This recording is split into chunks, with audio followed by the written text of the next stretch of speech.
Excuse me. So hello and good afternoon. We thank you all for taking time out of your schedules to join us this afternoon as we hold a community meeting to discuss the disparity study that we are currently engaged in, and it is a joint disparity study with Nassau and Suffolk counties. The disparity study pertains to MWBE and SVDOB agencies and corporations and the utilization that Nassau and Suffolk County currently have, and the availability of resources and availability of businesses within the community. So we are happy that we've engaged in this joint disparity effort. Really, we gained economies of scale by jointly issuing a contract. Both counties saved money, and they're going to get more bang for their buck because now the entire region is being looked at as it pertains to availability of MWBEs as well as the utilization. So I thank you so much for joining us. Throughout the panel, you will hear from Mason Tillman, you'll hear from procurement experts in Suffolk County and Nassau County, and we'll have a great opportunity to be able to explain to you what a disparity study is and why a disparity study is needed, and then we'll have an opportunity for Q&A at the end. So thank you very much, and at this point in time, I'm going to introduce Suffolk County Executive Steve Bellone. He has been a true supporter of this effort, ensuring that we had enough funding to be able to ensure that we brought to fruition a disparity study and continue to be in support and prioritizing fair and equitable and just practices within Suffolk County. So without further ado, I introduce to you County Executive Stephen Bellone. Thank you very much, Vanessa. I appreciate the introduction, and thank you for your incredible work on this important initiative that is a top priority for the administration.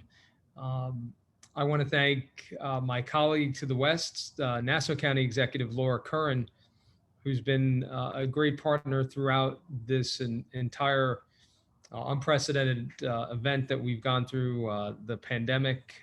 She's been a terrific leader, and I think this forum today, in which we're discussing another area of cooperation and partnership between Suffolk County and Nassau County, is a great illustration of the working relationship we have. And I think it is really critical, and I'll talk about that a little bit. I want to thank, of course, all of the members of our team who are on, who have been a part of this initiative from the very beginning.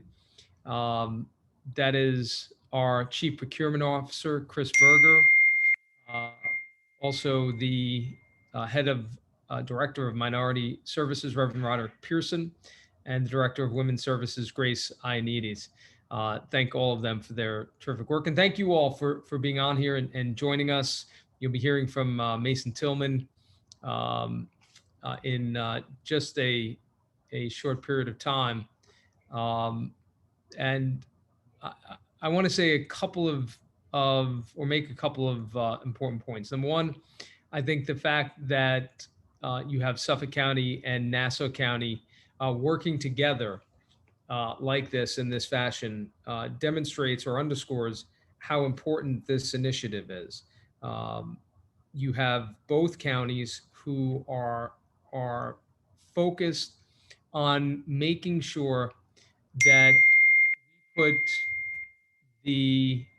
that we make this a priority, that minority and women-owned business enterprises, service disabled, veteran businesses, that they have the same kinds of opportunities to take advantage of the procurement process and the huge amount of money that and spending power that is represented by Suffolk County and Nassau County, so that we have a diverse, we have a accessible and fair process that will give us the opportunity to have a diverse set of businesses that are able to take advantage of the services and the spending that we do here in our county. So the fact that the two counties are working on this together, I think, is really significant. Also, I think that what is really significant about this is that working with Mason Tillman, we are putting together the data that is necessary on a foundational level that is necessary in order for us to create the kind of change that we're looking for, to implement not only targets for participation by minority and women-owned business enterprises and disabled veteran-owned businesses, but to be able to meet those targets by putting together the information and the data that Mason Tillman is doing because of the joint procurement that we engaged in with Nassau County to select them for this disparity study. We will have that information and data that will enable us to implement the program in a way that gives us the ability to hit those targets. And that's very important. So this is of the highest significance for us. This is the highest priority. This is critically important for all of us in Suffolk County, and I know in Nassau County as well. And I want to thank all of you who are on the call. This is a part of the process, and we're looking forward to the continued work by Mason Tillman as we move forward. But I want to thank you again, and thank you again to my colleague, Nassau County Executive Laura Curran.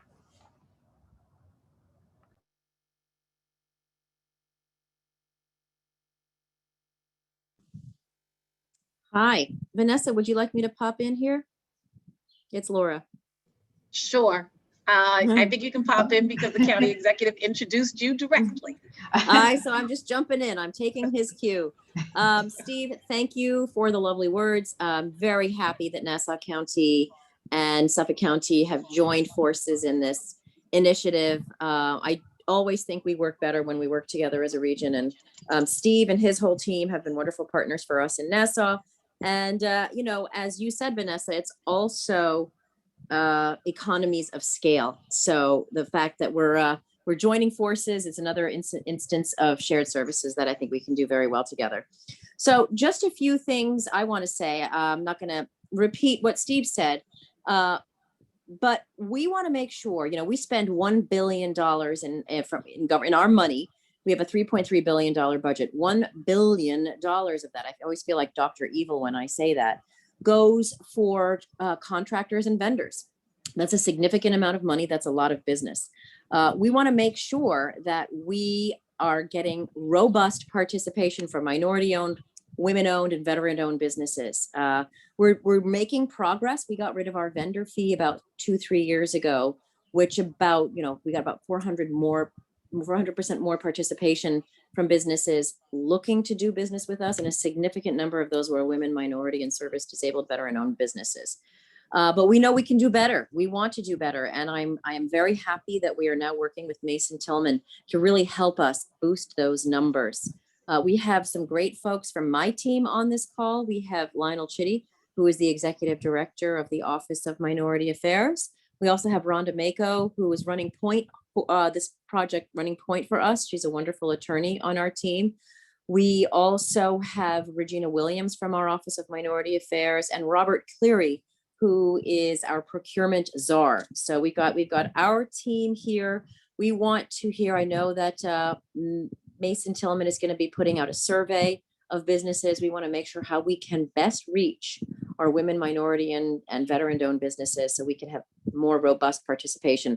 I truly believe if, you know, all of our businesses are doing well, that is the thing that helps to truly empower our communities.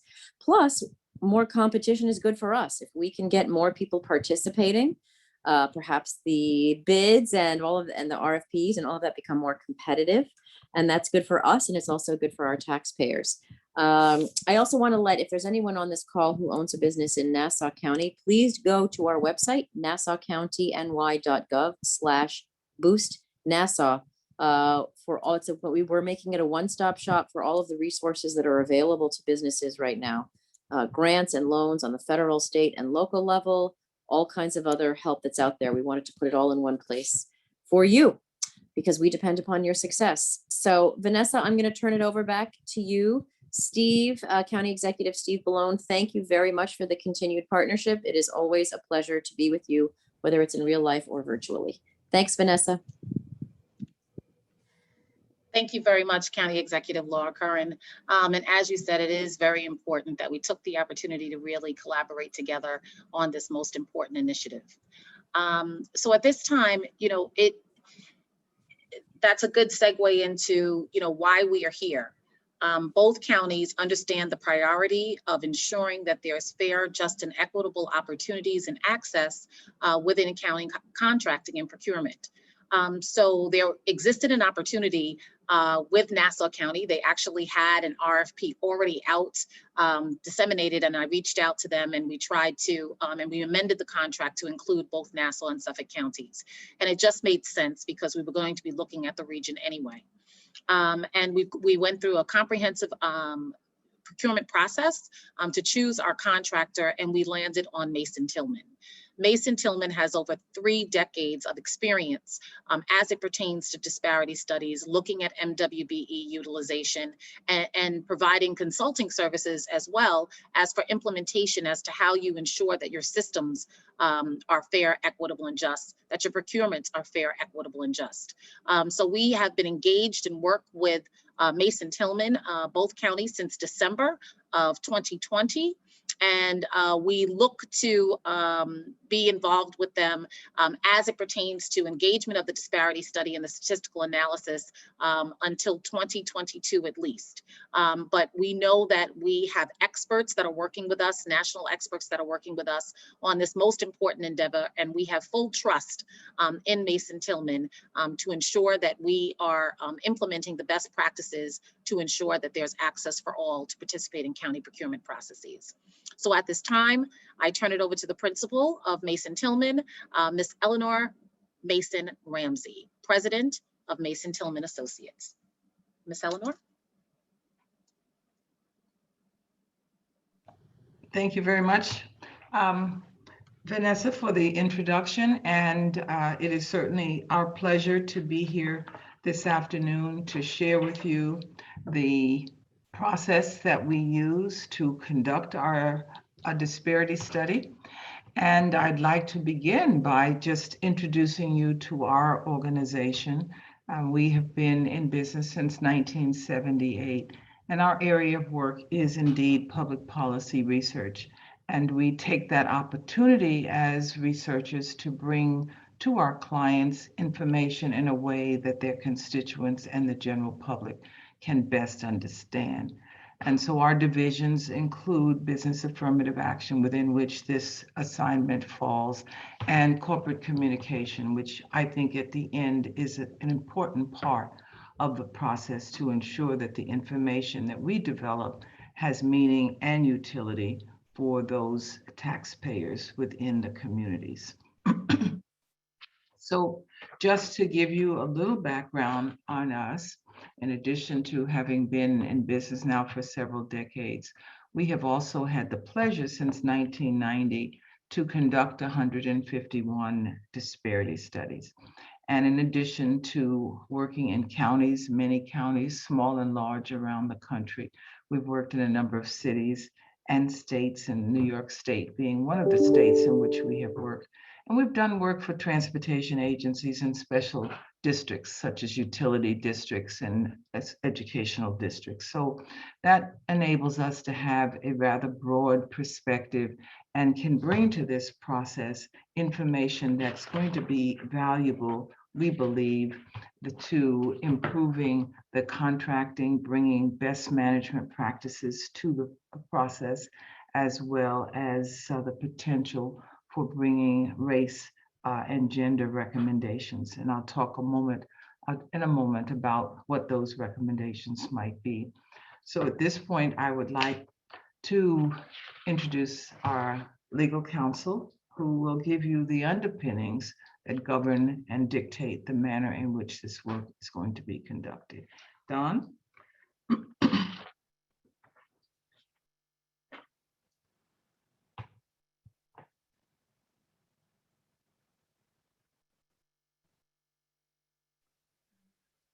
There we go. And to unmute. So Thank you. Can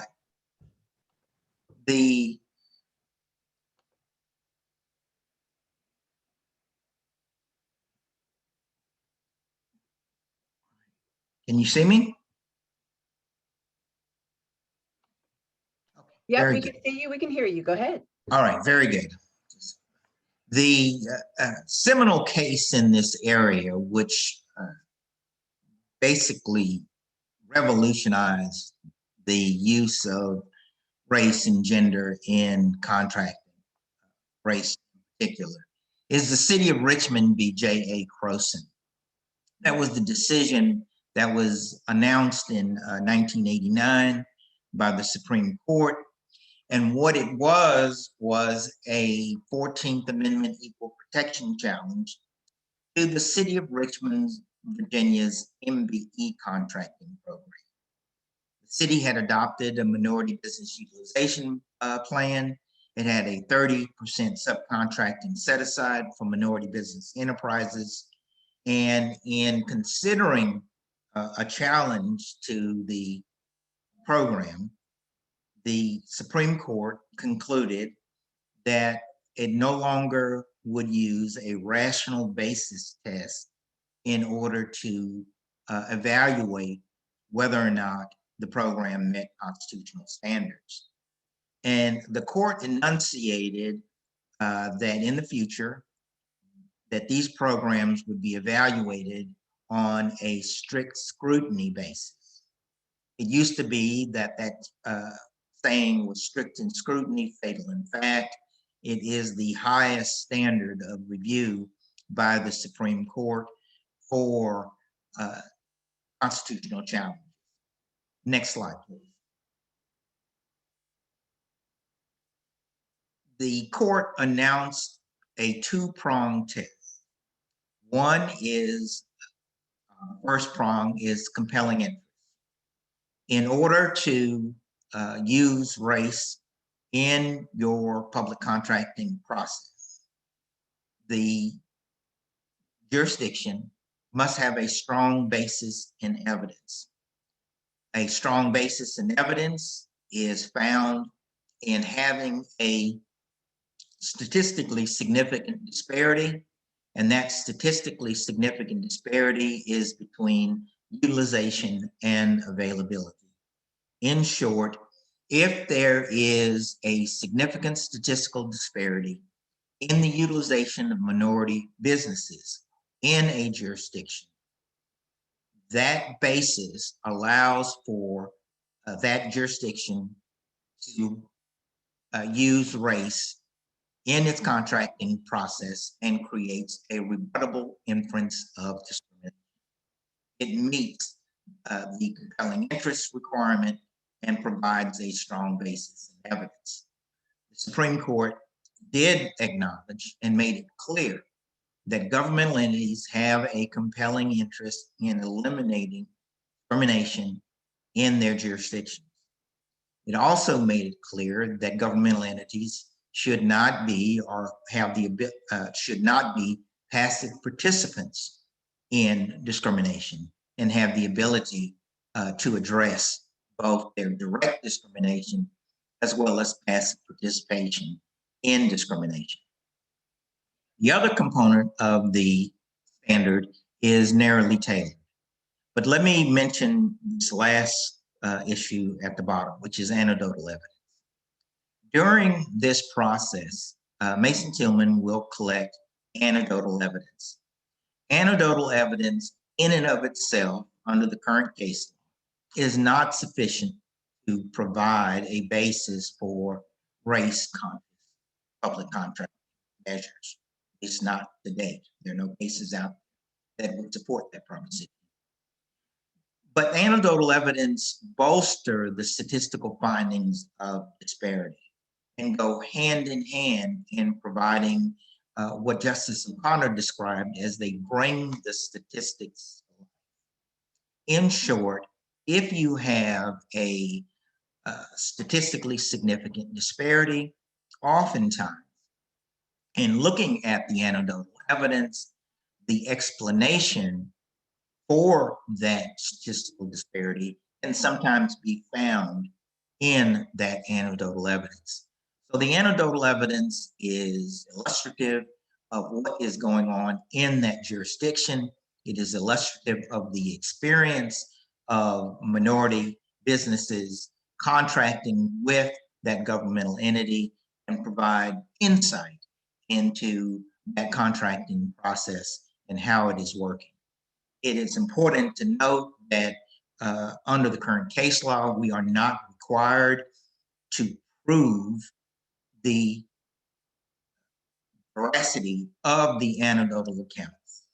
The anecdotal accounts are simply that individual's perspective of what transpired with them in dealing with that governmental entity. So that information does not require a quantum of proof, unlike our statistical evidence, which must be clear and firm. Next slide. The second component of the test, one was strong basis in evidence, compelling interest. The other component is that remedy has to be narrowly tailored. Narrowly tailored simply means that the application of race-based measures are limited to the race, gender, and industry specific. What does that mean? What that means is if you have a situation in which you have African Americans, Asians, Hispanics, Native Americans, and there is a overutilization of Hispanic businesses in that context, there is not a statistically significant disparity. With respect to that group, they are outside of the predicate requirements for the use of race and gender specific. Therefore, if you have a program in which you utilize race and gender conscious measures, Hispanics under that circumstances, if there was overutilization, could not be included. And the case law is rather clear that the requirements are that there must be a proper predicate for these groups as it relates to using race and gender conscious. Subcontract goals are going to be limited to the ethnic and gender groups in industries that have disparity findings. And the goals are defined by the availability of ethnicity and gender groups with disparity in each industry. Now, before going on, it's important to note, and we do recognize that Croson did not consider gender. It is an MBE case, and the standards set forth in Croson apply to minority contracting only. With respect to women, that is subject to a lower standard of review called intermediate scrutiny. Now, we've added in our slides gender and race together, but it's important to note that legally there is a lesser standard for women under an intermediate standard review. Next slide. The next issue that I wanted to just briefly discuss is that with respect to Mason Tillman's track record, it's important to note that there are two significant decisions in which Mason Tillman was retained to conduct what are called post-enactment studies. There was an existing study in place in Midwest Fence Corporation, and that had been done by IDOT.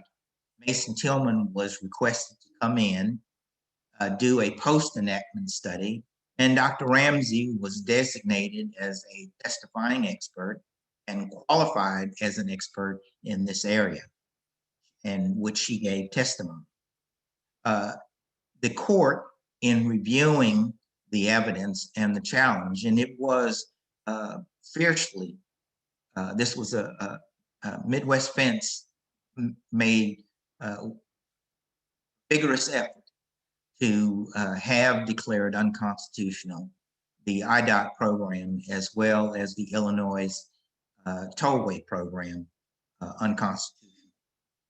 But fortunately, Judge Hamilton, in looking at the evidence, determined that Mason Tillman's study was critical in establishing a strong basis in evidence and satisfying the compelling interest component of the strict scrutiny analysis under Croson.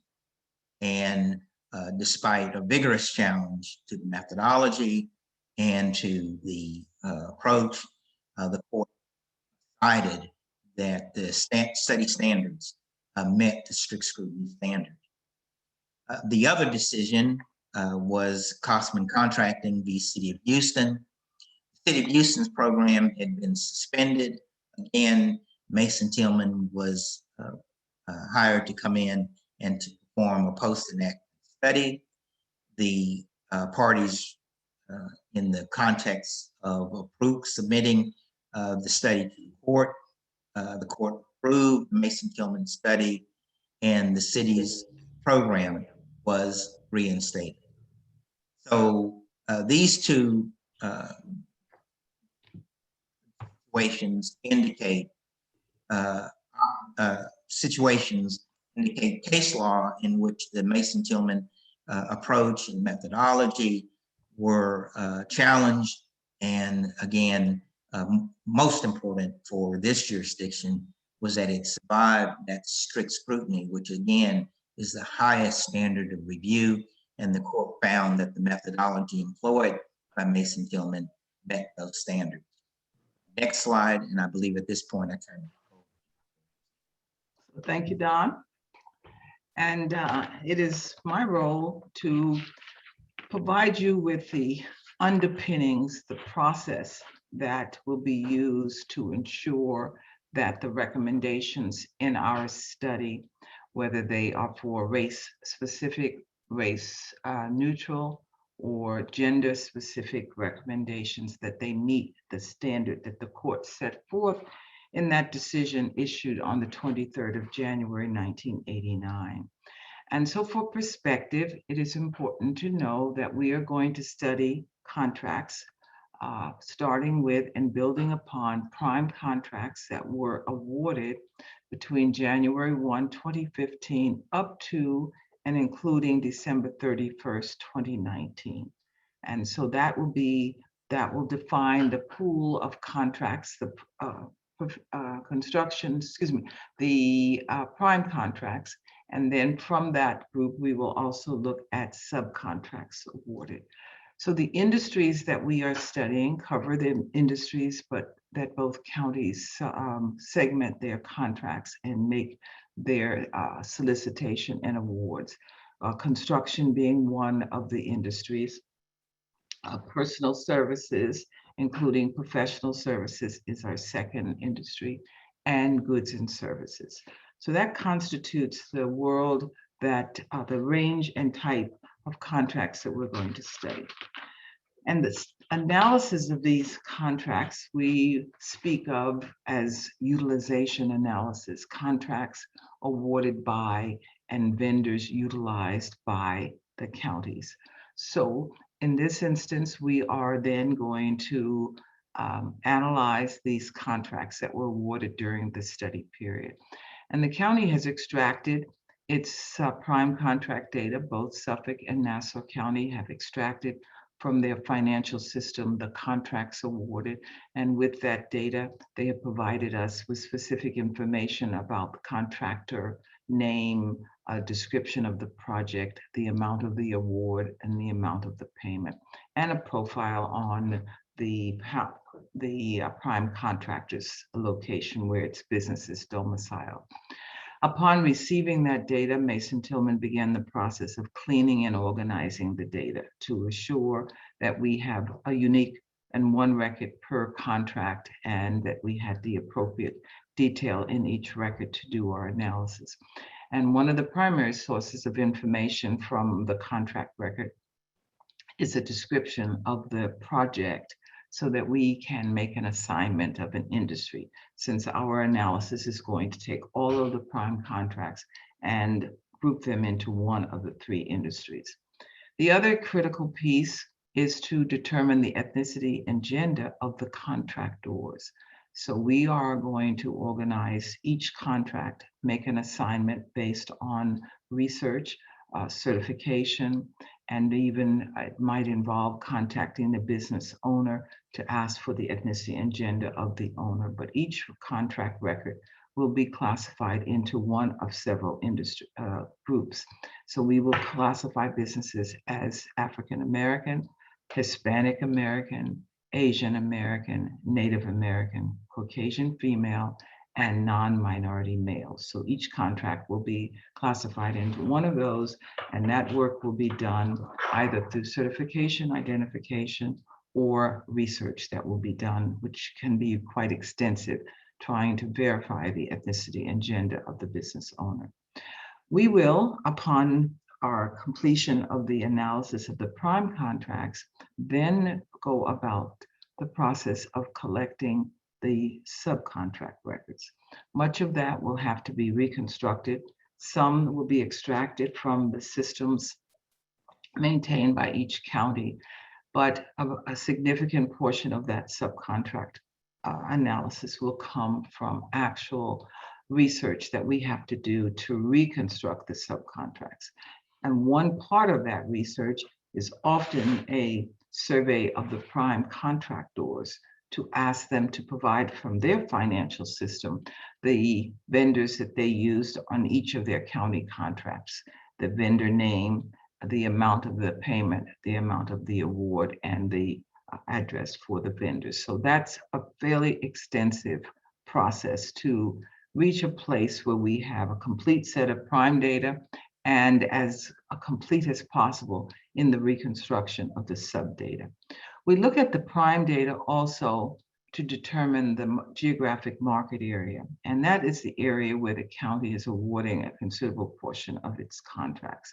So to do so, we will look at our prime records again, and we will perform a cluster analysis to determine what % of those prime dollars fall within different cities within the county and counties within the state and within the states. So we are essentially going to organize the contract dollars awarded by geographic area, and that will give us a way of defining the geographic area. And the court said that you want to identify available businesses that are in the client's geographic area. So with that utilization data and its analysis, we will then commence the availability analysis. And the available businesses are businesses that, according to Croson, that are willing and able to do government's work. And there are certain businesses that are apparently willing and able because they have bid, some successful, some unsuccessful. So those businesses clearly are willing and able. And then to that, we must look more broadly because we know, as many of you may be aware, that you have an interest in doing government work, but you may not have submitted a bid to the government. And therefore, we want to recognize that there are businesses in the county's market area that are willing and able, but have not performed work. Some businesses may in fact be certified, which is going to be a source of information as well. But in addition to those businesses utilized, successful, unsuccessful bidders, certified businesses, we're going to do additional work to find businesses from non-governmental sources. And those include trade associations, business associations. And one of the things we ask of you today, and in the survey that we have asked you to complete, if you're a member of an organization, put in the chat the name of your organization and indicate whether you'd be willing to help us secure from that organization a list of its members, because we must compile as complete a set of data defining the businesses that are in both of the counties. And once we have done that, then we have to in turn determine if those businesses are actually willing to do county work. The fact that you're a member of a trade association does not mean that you do government work or have an interest in doing government work. So we will need to verify that. And then we also need to classify each of the businesses that we identify by race, gender, and industry. So that is a critical part of the availability analysis. In addition, the court, since Croson, has emphasized the willing and able, the able component of the Croson standard, and has led us to then considering what might be the capacity of the businesses that are willing to do business with the county. One way of looking at capacity is to determine the range of contracts by size that each county awards. One measure of the capacity needed to do a contract is the size of the contract and what is required to participate. So we'll look at that as a measure as well. But to that, we also do a capacity analysis, which will be an area in which we will interface with you as business owners, and we'll ask you to complete a survey that will give us some fairly straightforward information about your bidding history, revenue, number of employees, owner education. That information will help us profile the pool of businesses, and we will look to see where the correspondence is with the size of the business and the size of those businesses in the availability pool. So all businesses that complete the capacity survey will be counted as willing and able, but it will give us a perspective so we can appreciate the relative size of businesses, particularly as it relates to race and gender. So again, all of these businesses that we identify because they've been utilized, bid unsuccessfully, a member of an association, response to our outreach effort, and otherwise come forward to identify themselves. They will all be classified by ethnicity, gender, and industry. And that will comprise the second prong of this analysis. First is utilization, second is availability. And the court says once you put those two together, what you are obligated to do in performing a disparity study is to define the disparity ratio. And there we're looking at actual dollars spent, which would be the utilization, the actual payments that were received. And we concentrate on payments because there are times when there are awards made, payments not received, awards made where the payments may be less than the award. On a rare occasion, there's also awards where the payments exceed the award. So we are looking at the payments to determine the actual dollars spent by ethnic group and gender. And that is divided by the expected dollars, and the expected dollars is represented by the percent of each group in the pool of available businesses. So those are the two factors that are part of this statistical analysis. There is an assumption that the court has made is that the use should be equal to the availability. There should be parity between the use and availability. If indeed the use is lower than the availability, then the court says you have an obligation to determine what the significance is of that particular disparity ratio. So where there's parity, overutilization, or in the case of minorities, insubstantial underutilization, there can be no minority and women business goals. On the other hand, for women, if there is substantial underutilization, yet no statistically significant disparity, you can have goals because the only requirement for women is that they be substantially underutilized. On the other hand, with minority businesses, all of the ethnic groups, the substantial MWBE underutilization is subject to a statistical test to determine if it occurred by chance.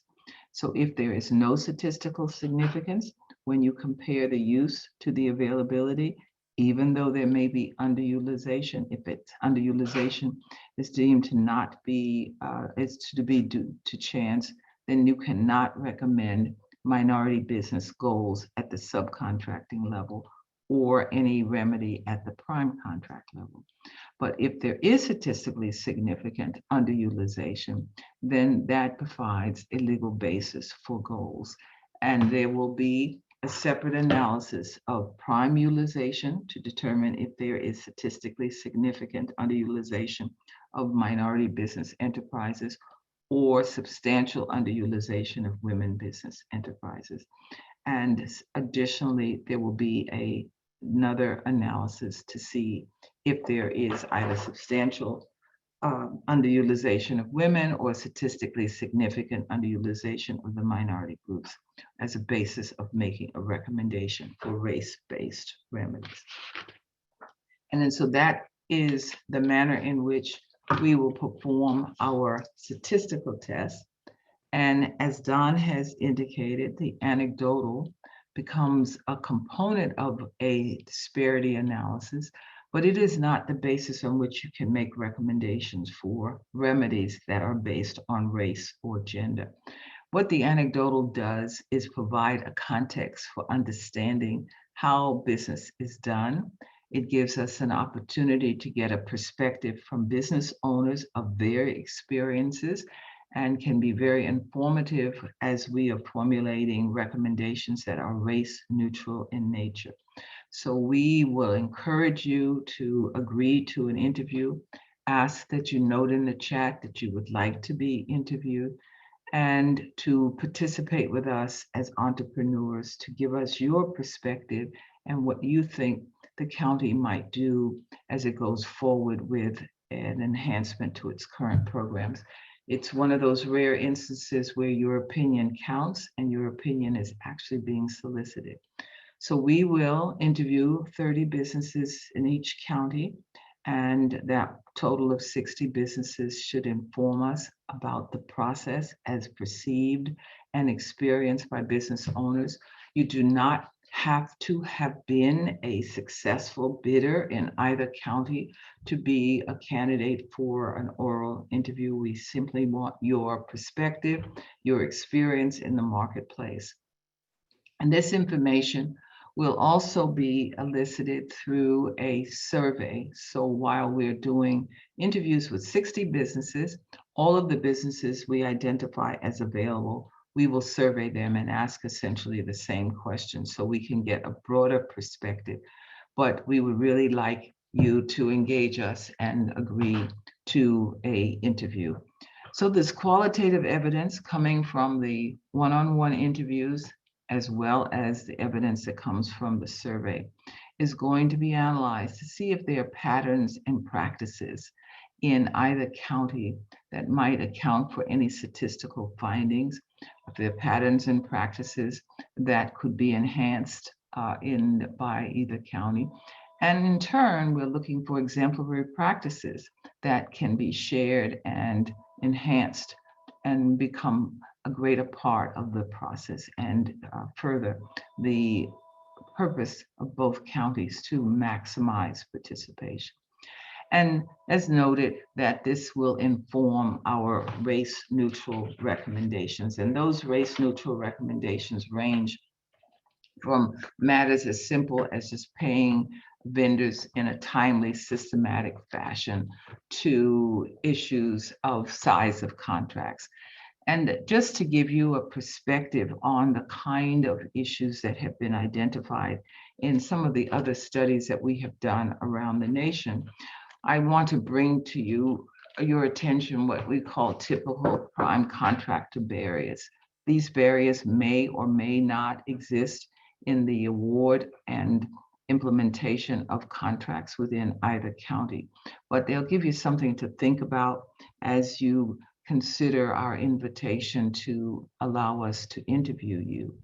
And one of the things that has been noted in a number of studies is business prime contractors indicate that information is difficult to obtain about contracting opportunities. And certainly information that's available as contracts are being developed and solicitations are being formulated, that this need to know in a timely fashion so planning can occur. There's also, in many jurisdictions, a concern on the part of businesses, prime and subcontractors, that there's an absence of standardized procurement processes across a agency within its various departments. So that has at times been cited as a challenge. And then the practice, which is fairly broad now, of combining and bundling small contracts into a single contract, which may be awarded for multiple years, may be renewed multiple times, but small projects which would be quite appropriate for many vendors would be bundled. There'd be one award, and then as projects come up, a project manager would call the same vendor to come and perform contracts, even though they are small in nature. The time to bid, the sufficient time for publication of the solicitation to the time in which the bids or proposals are due, has also been identified as a particular challenge by prime contractors. And then the feeling that there's a disparate treatment as to how contracts are monitored during the performance by project engineers or project managers. That has been cited in some communities to be a challenge for prime contractors, and particularly those companies owned by women and people of color. And late payments is sort of a national phenomena. Businesses are seeking to have their clients pay them with the regularity that they pay their employees, so that this issue of transparency, publication of payments, so you know as a sub the payment has been made, for the prime to know that the payment has been processed and will be made. So they're all types of barriers that we've identified, something for you to reflect on as you give consideration to our request that you allow us to interview you. So there are also some typical subcontracting barriers that have been identified in our work. Subcontractors continue around the country to note that they are asked after a bid is open, and particularly in the construction world and provision of goods and services, their bids are shopped. The prime asks them to reduce the value of their bid because this contract has been awarded. And that is in many jurisdictions illegal, but it's a practice. Again, you may have had that experience. Or on the professional service side, the scope of work is reduced. There's also an ongoing problem with unauthorized substitutions, even in jurisdictions that have formal requirements for substitution, that a prime contractor attempts to self-perform a work that is in fact in their bid or proposal allocated to a subcontractor. Disparate performance standards has been noted by many minority and female subcontractors. They feel that their experience with their prime contractors is different than the experience of non-minority males have with the prime contractors. And then late payments by prime contractors, sometimes because prime is paid late by the client, and other times because the prime floats the payment that should be paid to the subcontractors upon their receipt of payment. And then the change orders that a subcontractor agrees to perform, but is not compensated for it. And insufficient mobilization notice is, for many construction subcontractors, a problem. They learn late that their project is going to start. They're not able to mobilize their workforce, set up their trailers, and otherwise get their supplies and equipment available. And so that leads to an issue about their ineffectiveness, and thus sometimes it leads to formal requests for substitution, or even unauthorized substitution. So those are some of the barriers that have been identified by businesses around the country. Some of them may reflect your experience or experience of your colleagues that you might want to introduce us to and invite them to participate in an interview. So we are optimistic that you will choose to be our partner and make that introduction so that we can benefit from the opportunity to learn more about what it is like to be a prime and a subcontractor in both Nassau and Suffolk counties. So at this point, I'd like to turn the program over to Vanessa to introduce the procurement manager for Suffolk County.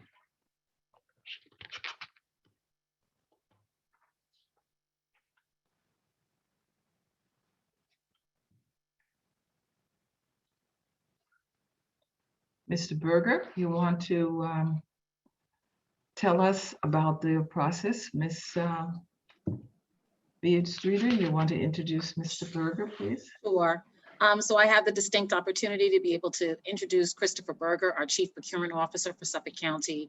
And I must say that he's new to the position, but really in the short months that he's here, he's overhauling our entire procurement system, looking at our procurement chapter and redesigning and revising that as well.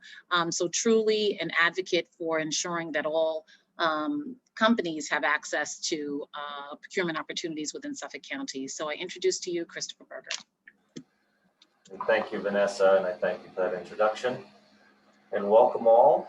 I'm going to go over a few slides, which are a good reference to help guide you to register as a Suffolk County supplier, submit your MWBE certifications, communicate with the county, learn of upcoming solicitations, and give you an idea of the types of goods and services we purchase here at Suffolk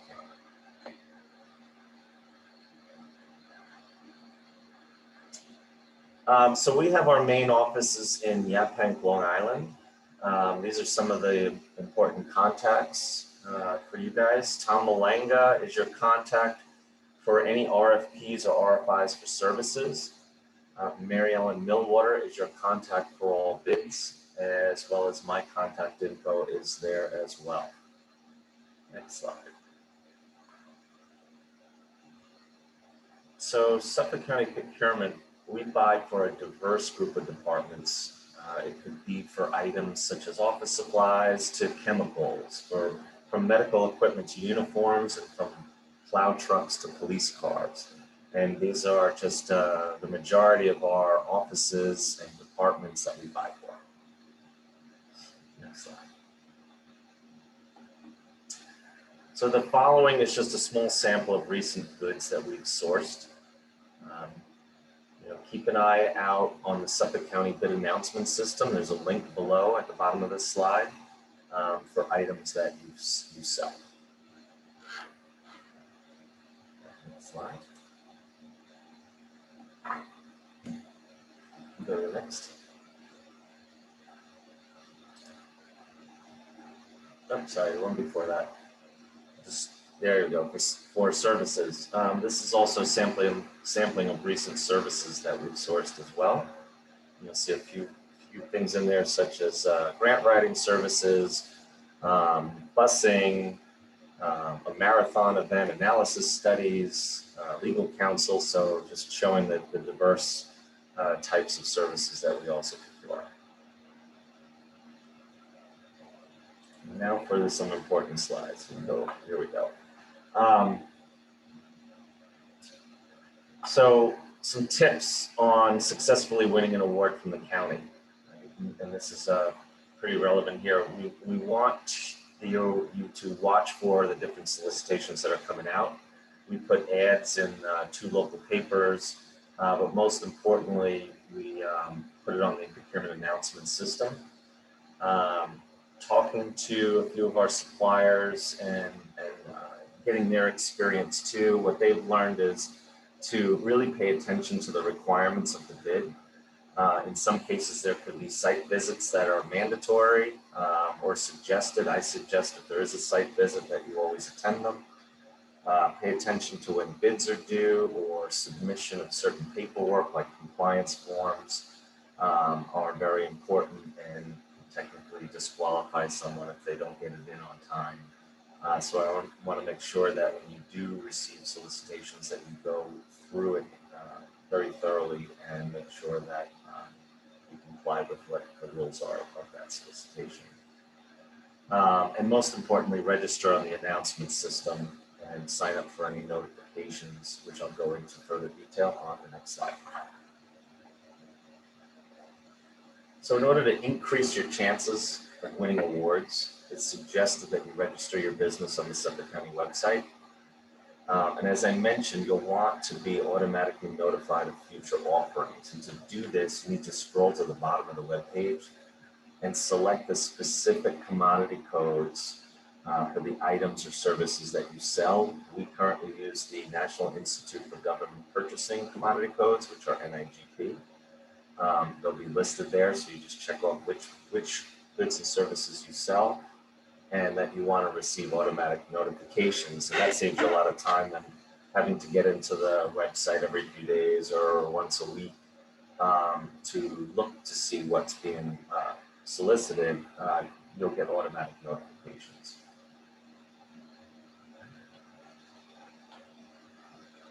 And then lastly is the link for registration and certification for NWBE businesses. And there's some instructions here on how to go about doing that. And it's pretty easy to do so. I've walked through it.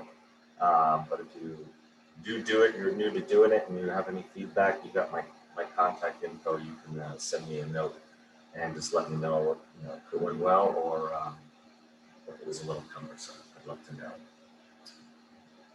And I think that's it. I want to thank you for your time. I encourage you to certify your MWBE status per county. Take advantage of our current and upcoming county procurement opportunities. Thank you.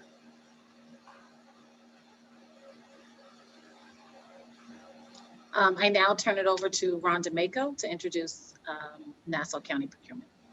Oh, I'm sorry. Is it Lionel Chitty?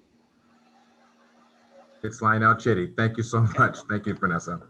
Again, everybody, thank you for participating today. A lot of great information. And again, moving forward, we will definitely need your help in making sure that we get some concise numbers and data. At this point, I'd like to introduce Nassau County's Chief Procurement and Compliance Officer, Robert Cleary. Robert, are you up? I am here. Thank you. Thank you. So thank you, Lionel. Thank you, everyone, for participating in this presentation today. This is a very important project, as you've heard from all the speakers for both counties and for the whole region, I think. So I really appreciate your attention. I'm going to go through some of the elements of procurement in Nassau County, which you'll find are very similar to some of the materials that Chris just reviewed in Suffolk County.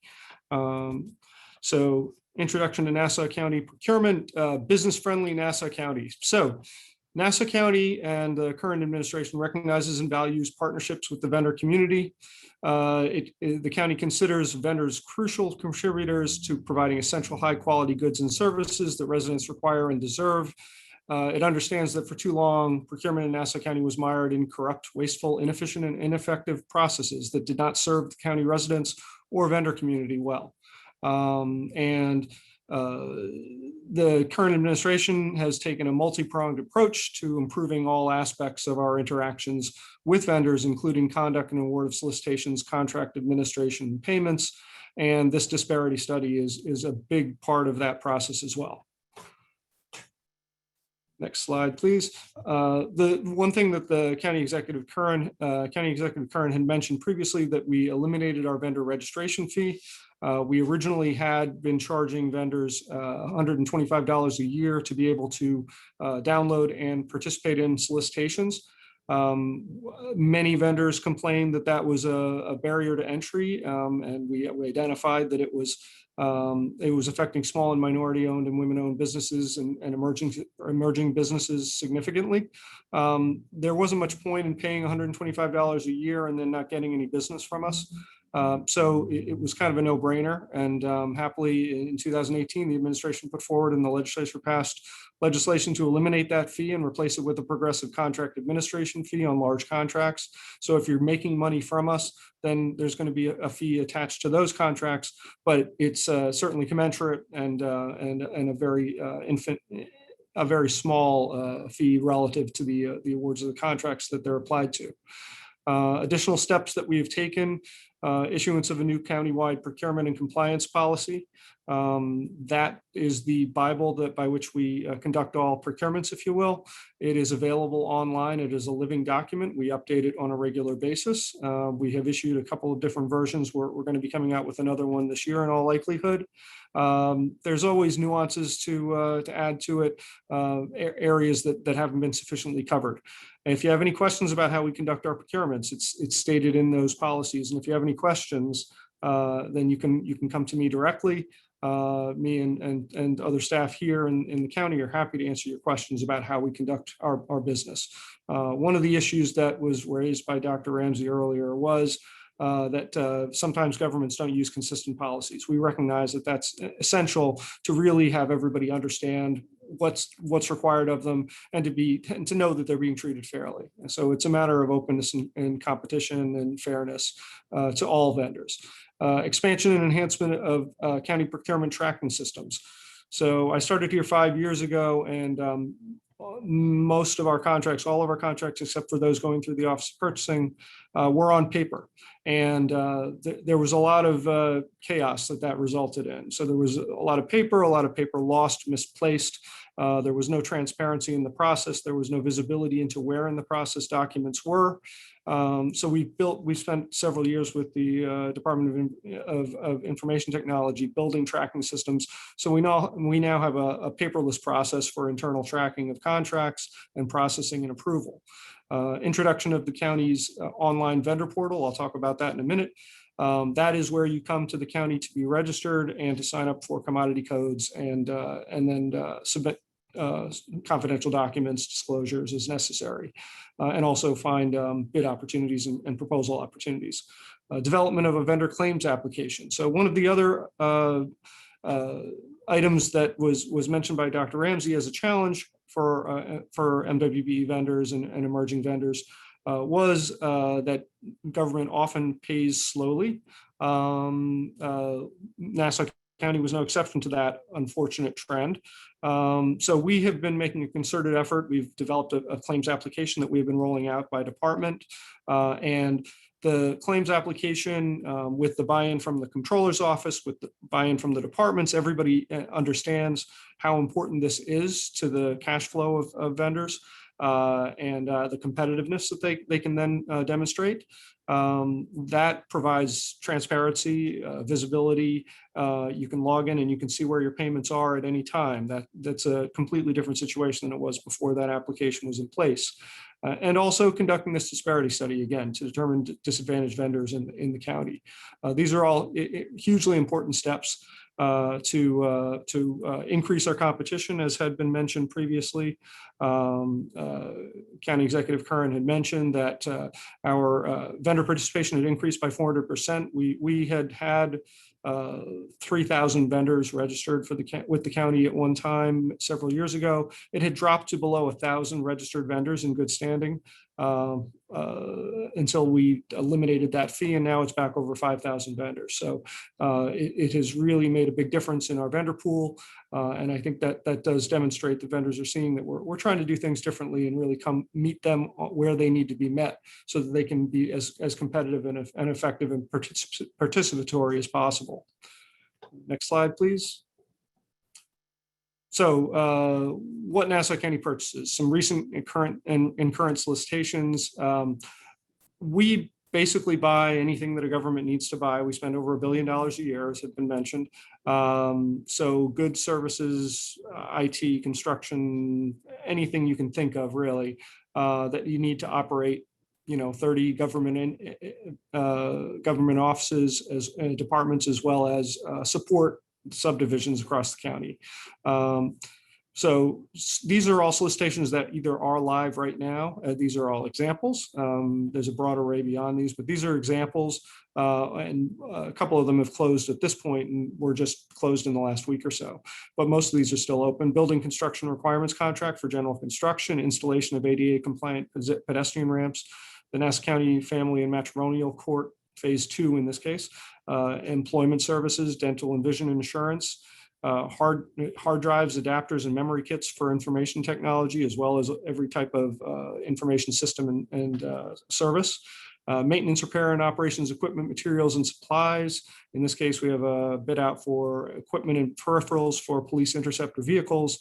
But as you can imagine, we buy building materials and building supplies and maintenance supplies and equipment supplies and what have you.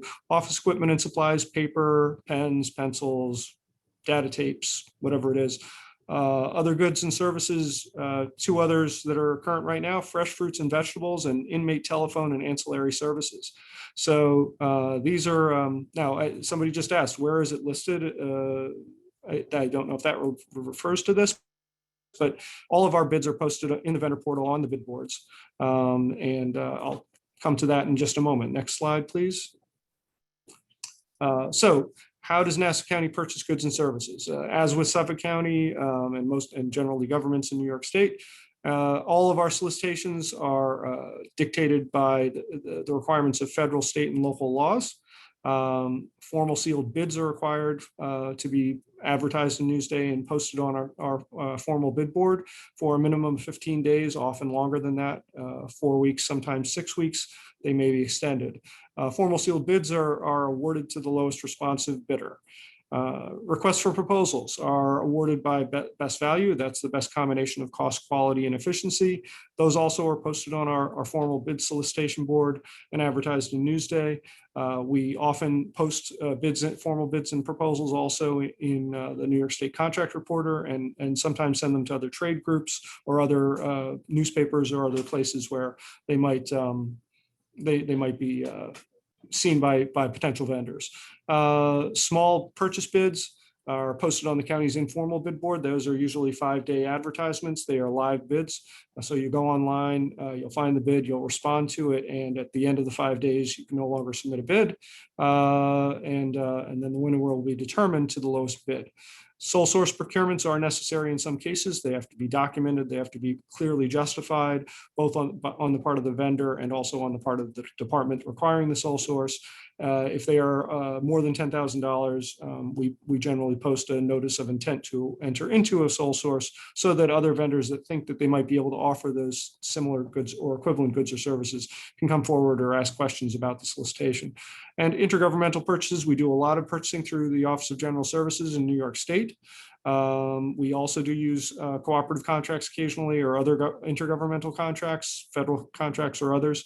So if any of you are on any of those contracts, please let us know.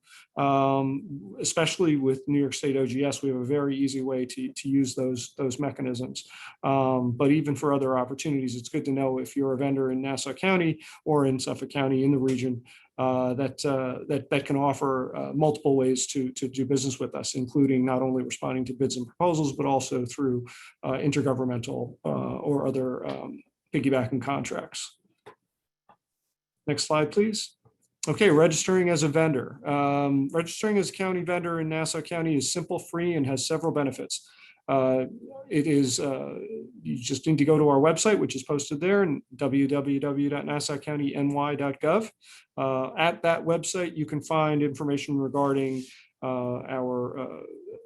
in addition to registering for a vendor, you can see the bid boards. You can also see information regarding various departments, the Office of Minority Affairs, other county departments, and also the procurement policies and what have you. It allows vendors to select commodities and services for which they would like to receive notices to county solicitations. You do not need to sign up for commodities, and you don't even need to register to see the solicitations that we're posting on our bid boards. You can go there now and do that. But in order to download the bids and RFPs, we do ask that you register with the county. Again, it's free and it only takes a few minutes to do. That allows us to track who's downloaded the bids to make sure that they receive the addenda, so that you receive all the information in the course of conduct of a solicitation. The county website provides links to the county's bid boards posting solicitation opportunities. It provides a secure environment for submitting and updating required disclosures and other information. And it gives eligible vendors the opportunity to be included in invitations to trainings, events, and outreach offered by the Office of Minority Affairs and other county agencies. Next slide. Okay, so this is the homepage for our website, just a screenshot. You can see that if you scroll down on the homepage, click on business friendly, And you'll see the Nassau County Vendor Portal link. You can click on that, and that'll bring you to the next page. Scroll down, please. All right, this is the home page of the vendor portal, and you can see some of the menu options there: new vendor registration, new principal registration, viewing open solicitations on the bid boards, submitting vendor integrity submissions when you're being considered for award. There are additional links on that page, and including the documents and policies, which includes the policy that I referred to earlier. As you can see, we also have links for all of the government itself, for departments, links of interest to residents, visiting Nassau, business and investor relations, etc. Next page. And then within your own account, once you've logged in, your general options: my uploaded forms, my vendor information, personal information, disclosure forms archive, NIGP codes, which is the same set of codes that Suffolk County is using for commodity codes, and Nassau County procurement, where you can view and bid on informal bids, and also view county blanket contracts. Blanket contracts in Nassau County, we have about 500 that can be used by all political subdivisions. So if you win one of those contracts, it's usually a 5-year agreement through the Office of Purchasing. You can use that contract to do business with the town of Hempstead, with Long Beach, with North Hempstead, with all the villages, the special districts, the school districts, what have you, within the county. So that can be a very powerful mechanism for expanding your business opportunities. Finally, a couple of slides on the Office of Minority Affairs. Procurement and Office of Minority Affairs work very closely together. Both of us need each other to do an effective job and really support the vendor community in their interactions with the county. Again, those interactions constitute 1/3 of what the county does. $1 billion out of $3 billion spent. And it is impossible for the county to provide the kinds of goods and services necessary without really having an effective relationship with the vendor community, and that includes minority and women-owned businesses, and also service disabled veteran-owned businesses. So OMA provides several key services. They provide Nassau County certifications to eligible MWB and SDVOB vendors. We currently have a list of at least 436, I believe it's higher than that, certified MWBEs. Certified vendors will receive invitations to trainings and events. County also recognizes New York State certifications when appropriate. And we have a truncated, expedited process for certifying you if you're already certified through New York State. The OMA performs outreach to vendors who may be interested in particular solicitations. We notify, all of our departments notify OMA 30 days in advance of formal solicitations, so that they have an opportunity to reach out to the vendors that they have on their list, their certified vendors, other organizations that may be of interest. And we're trying to give vendors, you can't give vendors a solicitation earlier than it's officially posted, but you can at least give them a heads up, so that if anybody has questions about, what is the process? How does the county do things? What do I need to know? What are the important dates in the process? What's to look for, and where do I find it? It can be scary doing business with the county the first time. So, we're trying to provide some additional opportunity and resources to make vendors as comfortable as possible coming to do business with us. OMA also monitors and enforces county utilization requirements. We have good faith efforts for MWBE participation. We have good faith efforts for SDVOB participation with a minimum aspirational goal of 6%. There are no hard goals on those because we haven't conducted a disparity study. And as you just heard, this disparity study is essential for establishing hard goals with county funds. State and federal grants do have requirements, and OMA does monitor and enforce the grant stipulated utilization requirements for MWBE and DBE typically. Next slide. And finally, vendor events in collaboration with the Office of Hispanic Affairs, Veteran Services Agency, Office of Asian American Affairs, and other county agencies. OMA conducts vendor fairs, training sessions, participates in Ascension Island with Hofstra, which you'll hear about in a moment. and provides project-specific presentations to vendors when we're looking specifically to identify opportunities for subcontractors, typically on public works projects. And finally, of course, they're spearheading the Nassau County portion of this disparity study. This is a hugely important endeavor for the county and for the region, as you've been hearing. And as we heard, we'll identify potential underrepresentation of MWB and SDVOB vendors in county contracting. The county currently has aspirational goals with no minimum participation, as I mentioned. But with this disparity study, then the county may be able to introduce legislation to establish more significant goals, hard goals for these categories of vendors.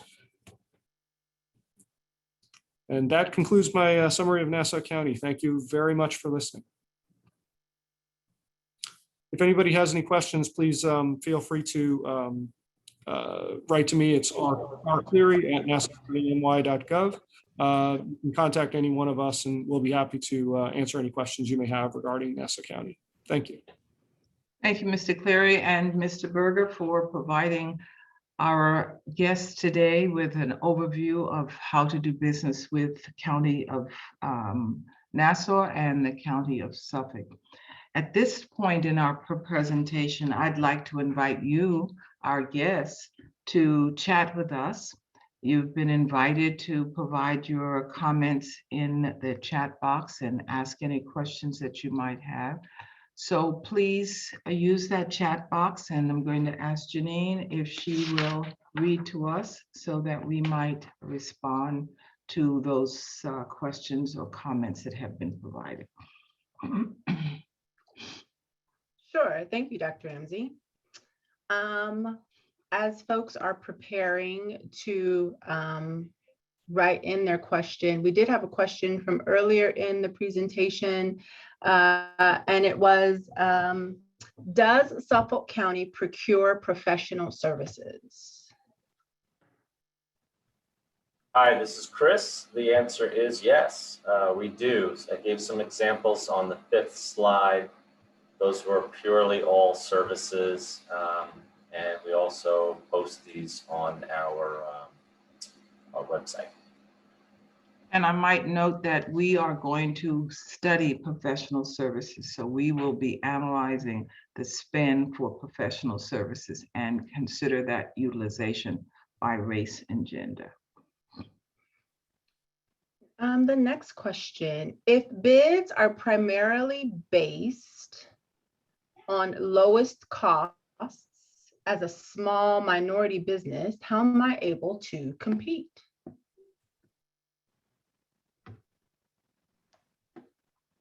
Well, I would say that your best approach to doing business through competitive bids for goods and services is first to know your marketplace. So if you know what types of goods and services you want to offer, you should FOIL that information from Nassau County, from Suffolk County, from any other government agency. You know, it's public information. You can, and some information may even be available online. So, for instance, Department of Public Works here in Nassau County posts 10 years worth of bid tabulations. So you'll be able to see 10 years worth of construction bids with who bid, what their price was, and who was the lowest price. You can do the same thing, not quite as simply, but you can obtain the same kinds of information on other types of goods and services. You'll know who the vendors are that are participating. You should FOIL the contracts so that you can see what the terms and conditions are. You really need to be well informed. And you also need to know that you know, you have your suppliers set up. Don't submit a bid or an offer unless you really have it nailed down that you can make good on those offers, because it is a legally binding offer when it's a bid. And even if it's an RFP, your negotiations may not go well if you haven't got that stuff nailed down first. So that's my recommendation to new vendors coming to the county. You can come in and meet with us to talk about things if you're concerned about anything, if you don't understand what some of the terms and conditions mean. We're always happy to try to make this more transparent, easier to understand, and help you get on your feet, because the county has both counties, all government has a huge interest in having a good, strong vendor base. that really is interested in doing work and competing and doing well in that performance of that work. It doesn't help us if you're not ready for a bid, and it also doesn't help us if you don't win a bid because you didn't understand the requirements. So we have a vested interest in your success and in the region's success, and in feeding into our own success and serving all our constituents. Yeah, and just to add to that, this is an easy one for me. Everything that Mr. Cleary said, I ditto for Suffolk County. Well said.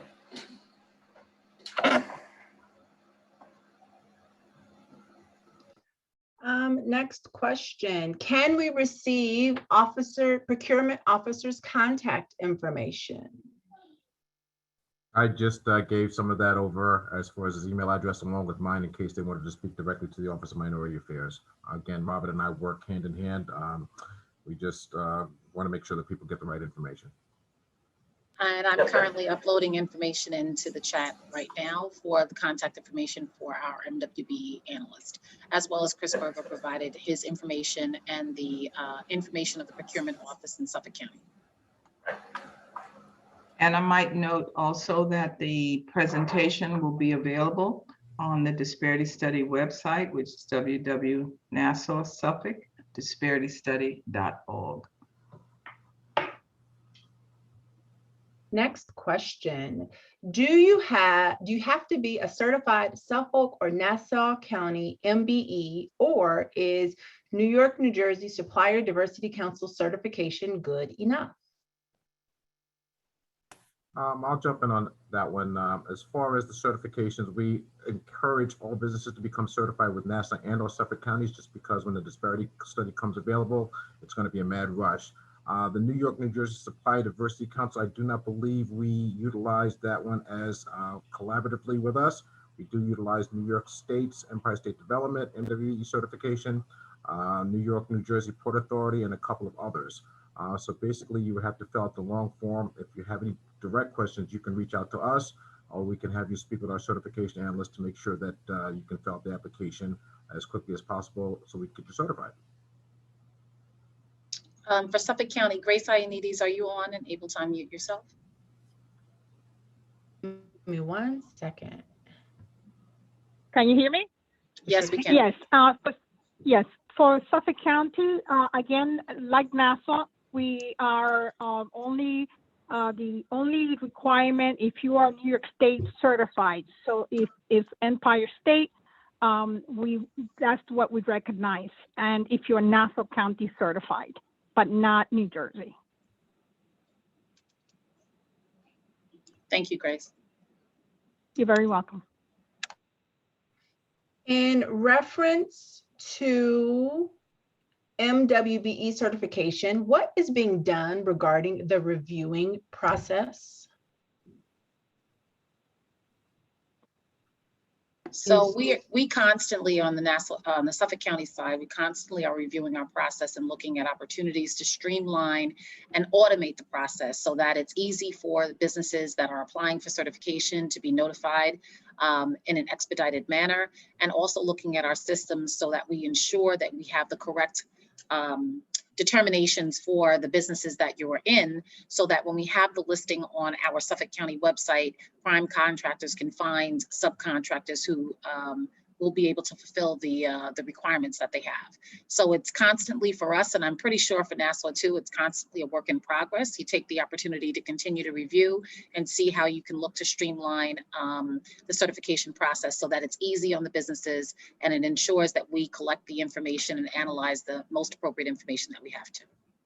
And on the Nassau side, beautiful. I was going to say, turn it over to Dr. Williams. She actually has been automating our process as much as possible. And you're right, Vanessa, it is a work in process. Dr. Williams, please.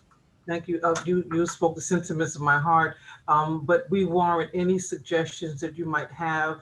Our process combines the registration as well as certification process to make things a lot easier. But again, I'll put in the chat our certification analyst information. If you have any suggestions, one of the things that the disparity study will aid us is looking at our process, and if there's any changes, Mason Tolman will give those suggestions to us, I'm sure. We're working collaboratively together for the betterment of all. So whatever we need to do to make it easier for all of our constituents, that's our goal. I I'd think like the to other thing also is, say that, oh, go on.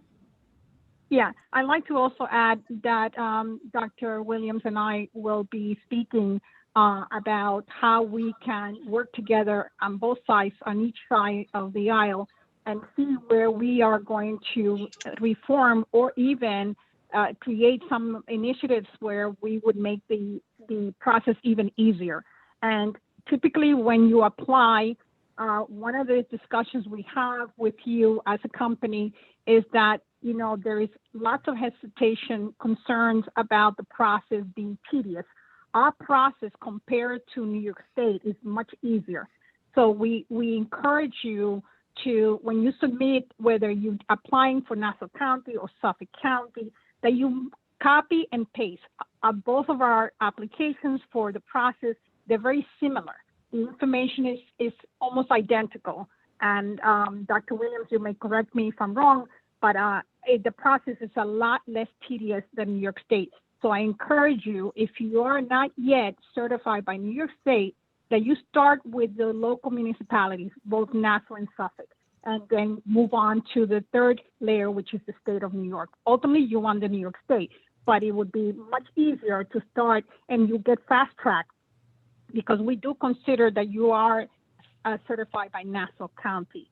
And Nassau County considers that you are registered also by us. And when you move to the state of New York, you have now both certification on your application for the New York State certification. Yeah, Grace is absolutely right. Thank you so much. But I also noticed in the chat there was a question from one of our business owners that she had started the state process.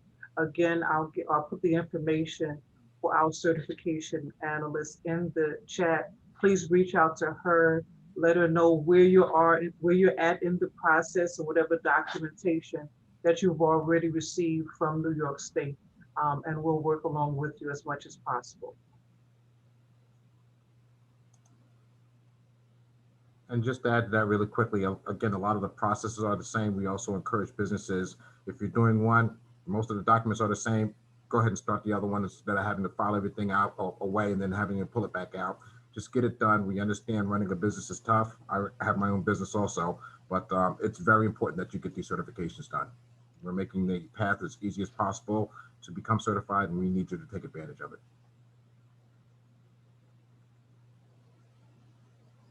Thank you for those answers. Can a business located in Suffolk County do business in Nassau? Also, Howling does certification for WBE in each county. Do any of the counties solicit design and built services? So that was about 3 questions. So the first question, can a business located in Suffolk County do business in Nassau County? Yes. Howling does certification for WBE in each county. And do any of the counties solicit design and built services? I'll answer the first part. Yes, you can. You just need to go to our vendor portal, register yourself as a business with Nassau County.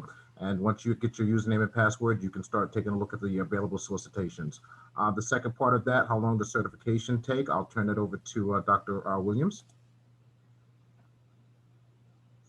Sorry, I was trying to put the information in the chat. The certification process takes as long as it takes you to give us what we need. Once I put the information, once you contact our certification analyst, you'll see the process is fairly simple. It can take from 30 days up to 6 months, depending upon how long we get your documentation. But if you get it to us expeditiously and everything is in order, meaning any signatures that require notarization is done, all documents are filled and completed properly, and we can go through and review all of the documents, you can be certified within 30 days. So please reach out to our certification analyst as soon as you can, starting tomorrow, and we'll be happy to aid you in the process. And I think the same as even though the question was asked for a Suffolk business doing business in Nassau, it's the same thing. We're looking for businesses within our region to be able to service and provide the professional services as well as the other services that we're looking for to procure. We definitely, if you are certified in Nassau and you want to do business in Suffolk, we are definitely open to that process and you certifying with us. And as we said, it's an easier process once you're certified in one of the counties. Grace, I'll turn it over to you for time frame associated. Yes, so the time is very much like Nassau County. As soon as we get your paperwork, the sooner you get it in, the easier and faster it is. We do extend it up to 6 months.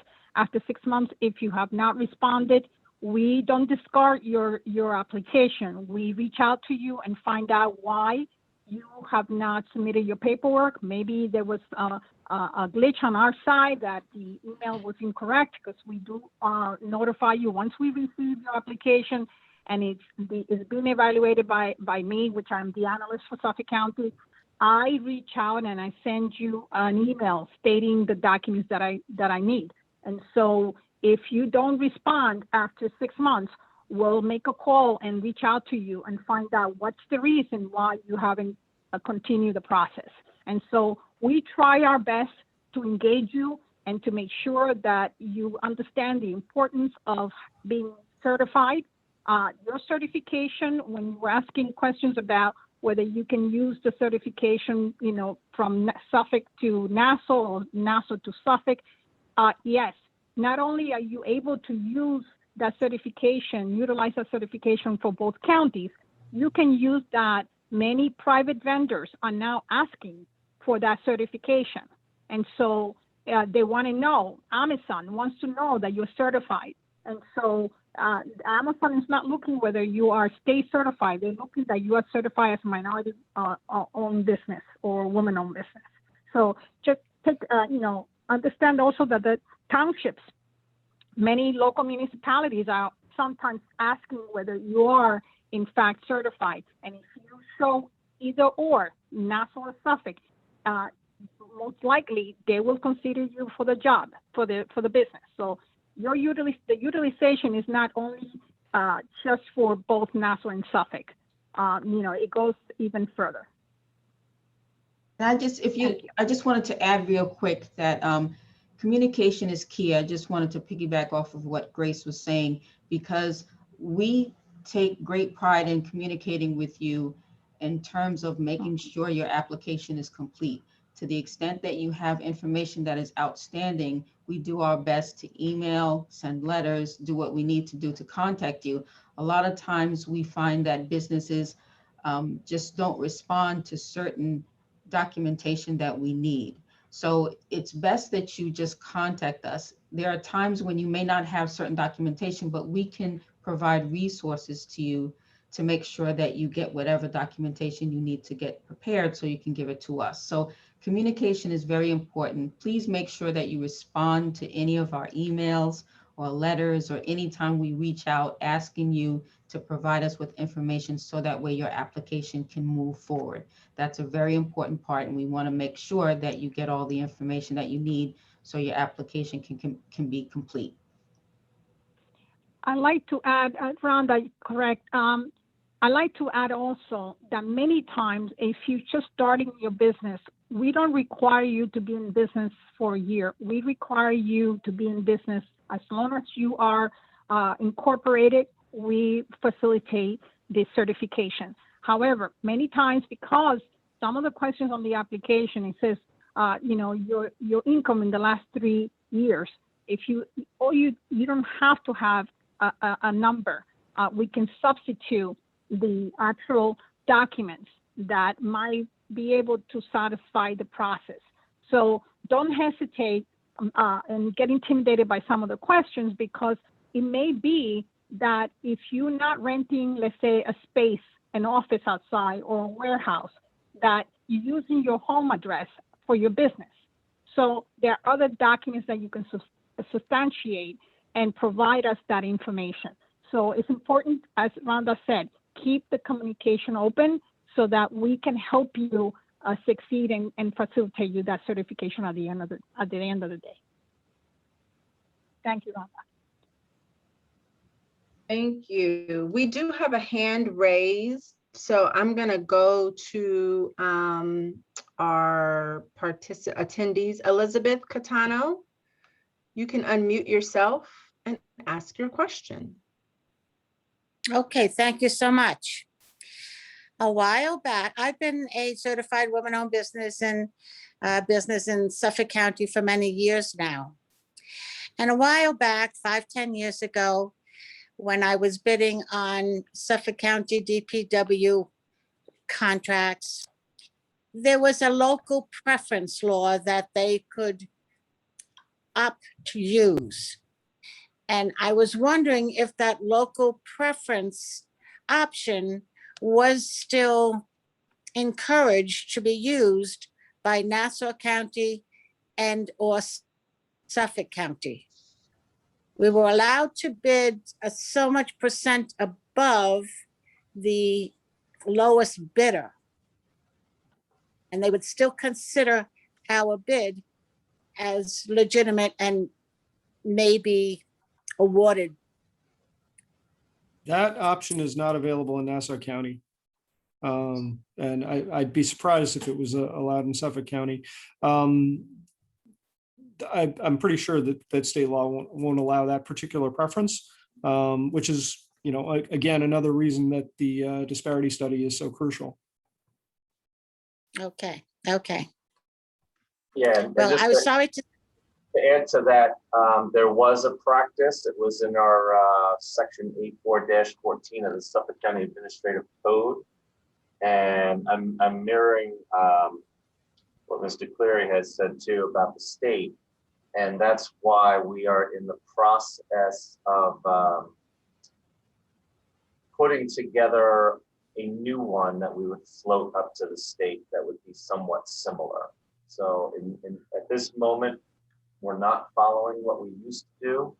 I stopped that practice, but we do want to do something and see if we could put it up the line to get approved. So more to come on that one. Okay, I appreciate it.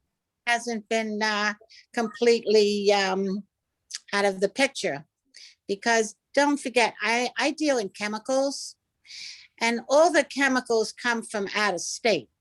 So New Jersey, Pennsylvania, Connecticut. Well, I can provide them from Long Island, and at least $1 drops on Long Island as part of the contracts.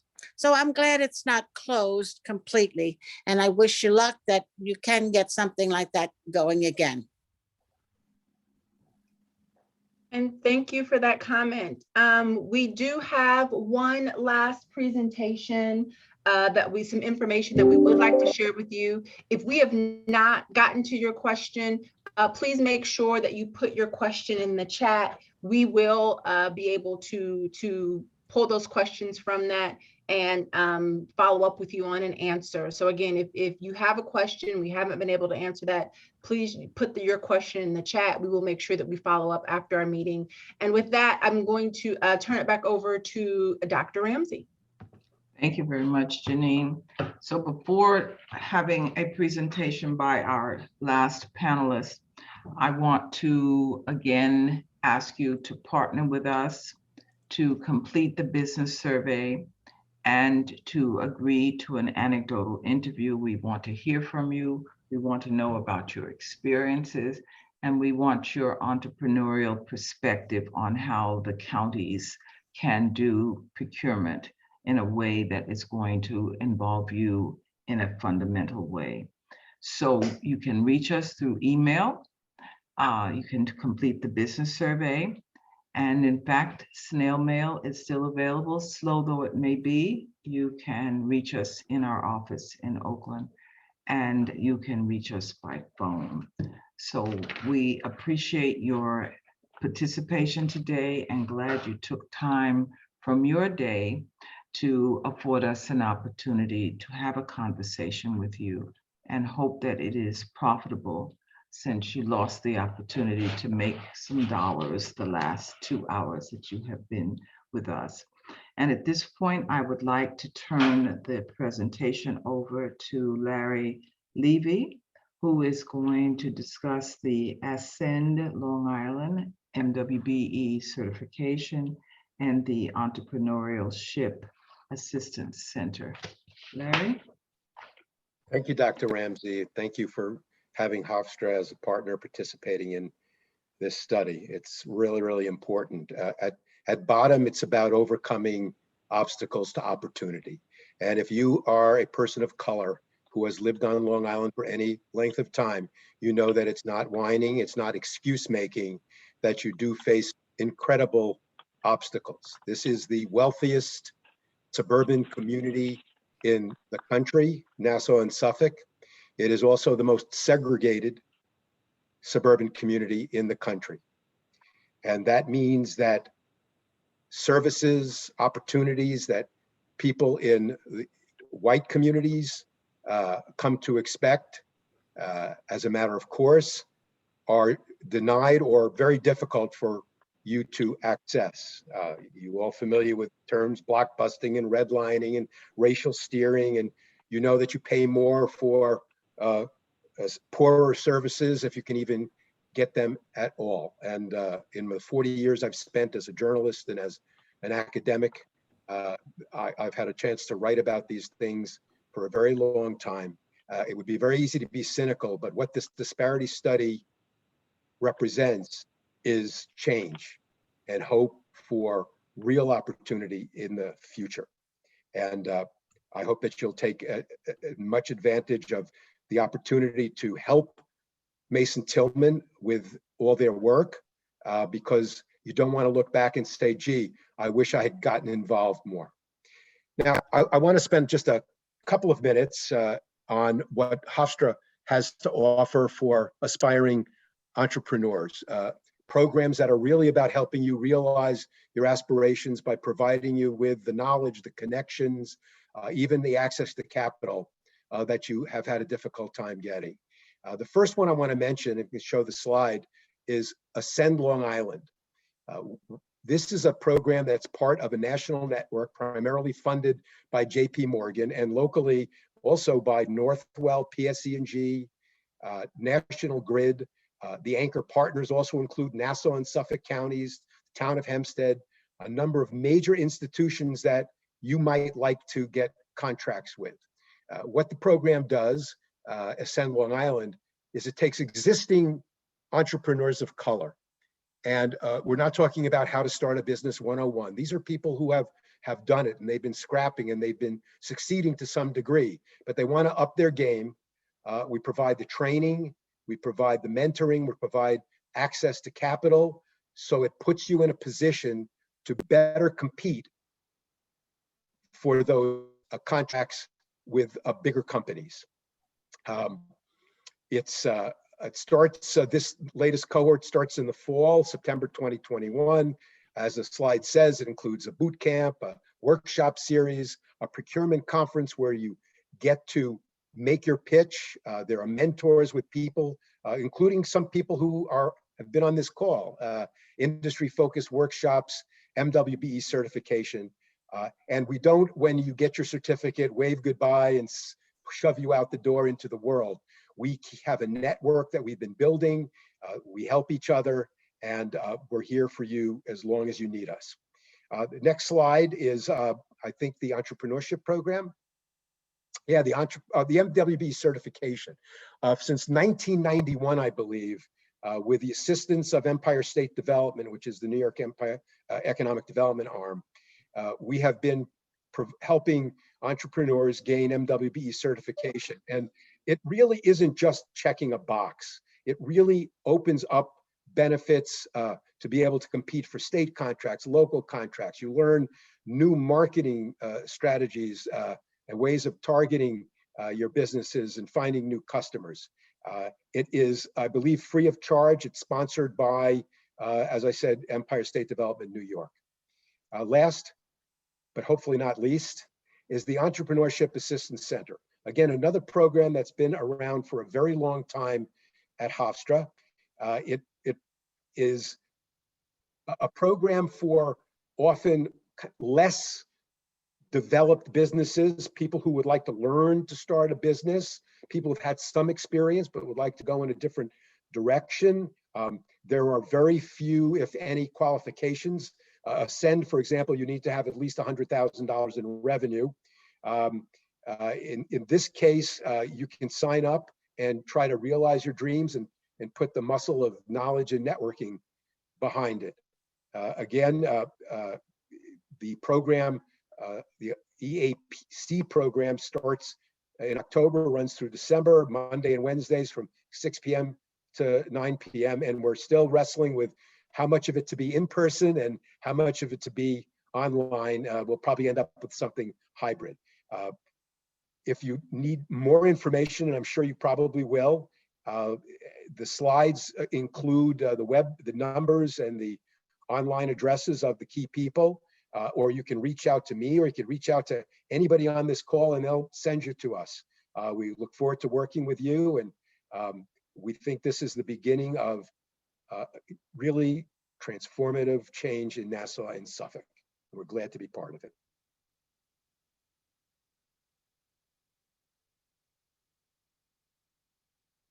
And that's all I have to say.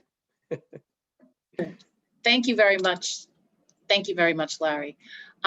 You know, it was very important for us to ensure that Hofstra and the Ascend program spoke at the end of this particular initiative.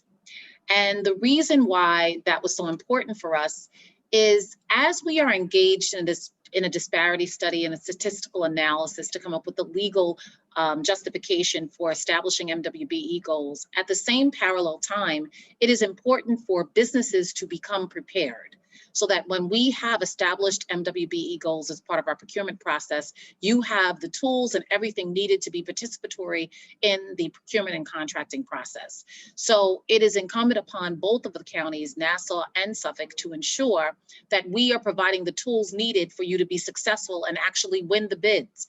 We can have and make determinations as to what our goals are, but if our businesses are not in the position to be able to procure and win the bids, then it's for naught. So that's why Hofstra and both Suffolk and Nassau County serve as anchor partners of the Ascend program. It's really important for businesses to get the foundation that they need to be successful in the contracting process. So thank you once again, Larry Levy and Hofstra University and the Ascend program. I'm very thankful, we are all very thankful that many of you businesses joined today to understand what we are undertaking in Suffolk and Nassau counties. You know, this is a long time coming, and we want to ensure that we get it done right. And that's why we have every confidence in our contractor, Mason Tillman, to ensure that they engage in the appropriate statistical analysis to determine MWBE goals for both Suffolk and Nassau counties. We have provided in the chat contact information for our analysts for the certification process in both Suffolk and Nassau counties. Please take the opportunity to take down that information and contact us with any questions that you might have. And as Dr. Williams indicated, you know, help us to refine the process. If there was an issue that you had, particularly with our process, let us know so that we can refine the process and make it as efficient and as expedited as possible in order to ensure that you have access and can start to work with Suffolk County and Nassau County. I thank our panelists that were on this afternoon. I do hope that everyone learned a little bit more about what a disparity study is and what it entails as to the analysis associated, learned more about the Suffolk County and the Nassau County procurement processes, and learned more about our certification offices as to where you can become MWBE certified. So we thank you all for joining, taking time out of your day. We will be sharing this presentation along with the recording. So the PowerPoint presentation along with the recording to all of the participants. And as Dr. Ramsey has spoken to, as well as other staff of Mason Tillman, there will be a survey that's going to be going out shortly as well for you to be able to have an opportunity to respond to. And really, when you get that survey and when you get questions from us or an ask to participate, we really need you. Because if we have the right businesses at the table that are providing the responses that are needed and you know, participating and collaborating with us, it'll allow for all of our processes to be better and to better serve the community, the organizations that we're reaching out to. So I thank you all this evening for joining us, And I wish you all well. And Janine, are there any other housekeeping rules that or housekeeping issues that we need to address before we let everyone go? Nope, that is it. Again, if you have questions that we were not able to answer in our time together today, please put those questions in the chat and we will be sure to follow up with you after our time together today. And I have one more request. My cohort and project manager in Nassau County would like to provide you parting words as well. Rhonda? Thank you so much, Vanessa. And thank you all for attending this evening. We just want to make sure that you were provided the information that you needed. We thank both county executives, Steve Malone, as well as Nassau County Executive Laura Curran, for understanding how important this is, and all of the panelists who provided information. As Vanessa said, this is very important. We need your participation. We need your help so that way we can make things better. And we look forward to engaging with you guys. There's also a website that you can go to. It is Nassau Suffolk DisparityStudy.org. And we're looking forward to improving this process as much as possible. Thank you all. And thank you, Vanessa. Thank you. So we thank you all for joining. Have a great evening and make sure that you reach out to us with any questions you may have.